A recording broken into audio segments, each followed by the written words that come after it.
Assalamu alaikum, ардактуу Ош Кабарит каналыбыздын көрүүчүлөрү, биздин катталуучулар жана ошондой эле жылкы сүйүүчүлөр, саякерлер, чабандездер. Биз чыгарылышыбызды улантабыз. Баткендебиз, тактап айтканда Кадамжай шаарынын Пүлгөн айылында, Кадамжай районунда турабыз. Жакшы сындуу өспүрүм сатылат экен, жакшы саякерлердин колунан маалыматын алып жеткирип өтөбүз. Мына экрандан алыстабай туруңуздар. Ээси маалыматты берет, Кудай буйруса. Ассаламу алейкум. Тақсыр, ден соолугуңуз кандай? Жакшы, иштериңиз жакшыбы? Келдик. Бүгүнкү чыгарылышта ушул тай чыгат экен да, Кудай буйруса. Өспүрүм. Колго жоош окшойт бул, үйрөнүп калыптыр го колуңузга туруштары. Колго жакшы эле. Колго Эми үргөнүп атат да. Бош жүргөн экен. Өспүрүмдүн сыны жакшы экен, мындай караганда 5 кашка экен, жарк деп турат экен да. Эми кичине өзүңүз маалыматты бериңчи, өспүрүм тууралуу. Пародасы кандай болду? Пародасыны Будённовский деп алдым. Будённовскийде иште. Будённовский деп келди сизге. Будённовский деп келди. Бишкектен өзүм алып келдим. Бишкектен алып келдиңиз, чүйдөн. Чүйдөн, Бишкектен. Өзүм алып келдим. Бир балдар Россиядан ат ташыйт экен. 12, 13, почти 15 тайдын ичинен тандап алдым да өзүм. Тандап келдиңиз 15 тайдын ичинен. Ошонун ичинен тандап алып келдим. Будённовский деди. Тандалып келген өспүрүм сизден чыгат экен да буйруса. Мынакей. Бою канча чыгат экен эми? Боюну ченебедим. Ченебедиңиз? Олар дагы ченебеп туруп. Олар дагы. Колго эле мындай жүргөн экен. Мен да ченеп көрбөдүм. Мында караганда Канча чыгат? 45'ин üstü да. 45 ошондой көрүнүп атат да мага дагы. 45'in üstü чыгат. Бастырыңыз наракы, мына узун нерсе экен, узундугу мына карчыгалары, жамбаш, көкүрөк, жамбаш келиштир. Эми буга таксыр кыска эле маалымат берет экенбиз, өспүрүм нерсе экен. Жашыны канча дедиңиз эми мунун? Жашыны 1 жашта беришти. 1 жаш деп келди. Тишини көрсөт го, кулактары аябай чоң экен жаныбар. Көкүрөктөрү. 4 казыгы тазабы? Таза. Эч кандай эмелери жок, Уа, ишик. Жок. 5 кашка экен, сыны сөз жок өспүрүмдүн сынына. Эми тишине келип, тишини да көрсөтүп коелу. Ал эмне айтсаңыз? 1 жаш. 1 жаш. Кабактарын да тартамын. Бул эми түбү кайсы жерден келиптир Будёндун? Bu Rusya'dan kaç şarkıdan alıp gelgenini bilmedim. Rusya'dan gelgen түбү. Rusya'dan gelgen. 1 ay oldu dedi. 1 ay gelгенде. Ördör at taşıyıp eken Rusya'da. Наракка кичине бастырасыз, таластык болдар. Мына көрүңүздөр, карчыга, жамбаш. Байкаңыздар, өспүрүм жакса колдон чыгарбайсыздар, таксыр өзү маалыматты берип атат.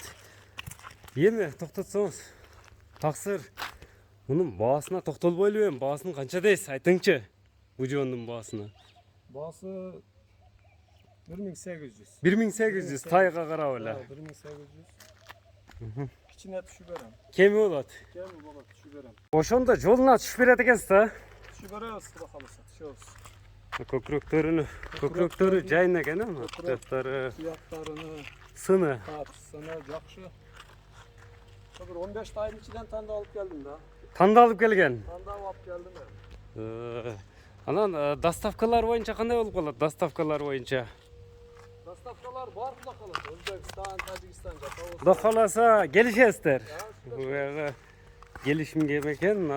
Биринчи номерде ушул болду. Экинчи номер дагы чыгат дедиңиз, Ha, ikinci nomerde tay var. Экинчи номерде тай бар. Тай, Биринчи номердин мына баасы айтылды туугандар. Колдон чыгарбай алып калыңыздар. Мына биз көрсөтүп өттүк. Жаккан болсо лайк алып калыңыздар. Эми экинчи номерде таксыр экинчи номерде ушул экен да. Акжал. Avcal. Бул да 5 кашка экен, 5 kaşka. Муну 5 kaşka. 1 ай мурда тартып кеттим эле, ошонун шериги окшойт. Şol. Ошол да? Şol. Şerigi. Экөөнү чыгарган элек. Eköön çıkargan edik. Men birini sattım da ol nargın agan adam geldi da eköön alam dedi, men özüm satmay koydum. Өзүңүз сатпай койдуңуз беле? Satmadım dedi. Bunu su kalaversin özüme ödem. Hazır hem daha satış gerek bu kaldı. Бул дагы конзаводдон келген, сизге? Ошондо. Zavod. Сыны 888, бул ам жоон жолпу экен, жаныбар. Önce bu Bişkek'te tuğulgan. Бишкекте туулган, энеси менен Yok, yenesi de atası da Rusya Bişkek'te tuğulgan. Ha, Bişkek'e enesinin içinde gelgen eken da şunda 888-21 taburosu menen ağjal eken. Bunun boyu qanday çıkıp alatlı? Bunun boyu 1.53 çıkıp olav değil mi? 1.50. Ha. Ошондо 1.50 тегерек, а? Tegerege de 1.50 tegerege. Бул жоон экен бирок. Yoğun. Bunun жашы кандай болот ошондо? Yaşı 1 yaş. Бул 1 жаш өттү. İyulda tuğulgan dep kelgen da. Эми кийинки жылга эсеби кунан экен да, быйылкыга эмес. Keyinki iyulga kunan. Кийинки жайга. Ya Xudo kalırsa. Шуну бастырып көрөлү. Эми муну кайра сатыш керек болуп калыптыр да ошондо. Ha, kayra Жак кичине күн болуп калды. 888-21 деген табыродо Акжал экен экинчи номерде. Эми мунун баасын кандай десем? Bunun basımı 1800. 1800 бул дагы. İçine tuşu gören. Ya $1800 eкен. Бул жебич кандай эми? Бул Vaşet kora. кора. Baş koptele turat. Мен да мына көргөнүмдү дагы айтып коеюн. Мен көбү путунда экен мындай экен деп жазып алат. Мен да көзүм менен көргөнүмдү айтышым керек. Мына путунда ишиги бар экен. Онда мындай деп мындай жакшылап ошого тегеретип төрт казыгын тартуутан ошондой болсо дагы. Tat. Alarman korup alarman dağı faydalanış gerek. Пайдаланып, энчиге десе энчиге дегендей. Енчи да оюдагыдай болуш керек да. Путу колу таза экен. Эми байланыш номериңизди айта кетсеңиз. 12 дагы айтың, экранга да жазып калтырабыз. 77 менен. Плюс 996 777 менен 83 83 98 98 85. 85 номери менен байланыша бересиздер. Мынакей сиздерден лайк. Муну көккө чыгарып коесуз а? Көктө эле бакта эле тартып коем дедиңиз муну. Ya bu ata çoğun narsa, çoğun bolot bakalım. Koyar arınçı. Nelerdi kırıp ele жатыр. Kırıp onu. Мынакей көрүп турасыздар, көктө турат экен. Экинчи номерде дагы мына Акжал болду. 888 табролуу. Soğurlarını tartıp koyun, soğurlar, çatlı ayakları. Чат аяктары. Мынакей көрдүңүздөр. Кайсынысы жакса алып калыңыздар. Саламатта калыңыздар. Чыгарышыбызды жыйынтыктайбыз.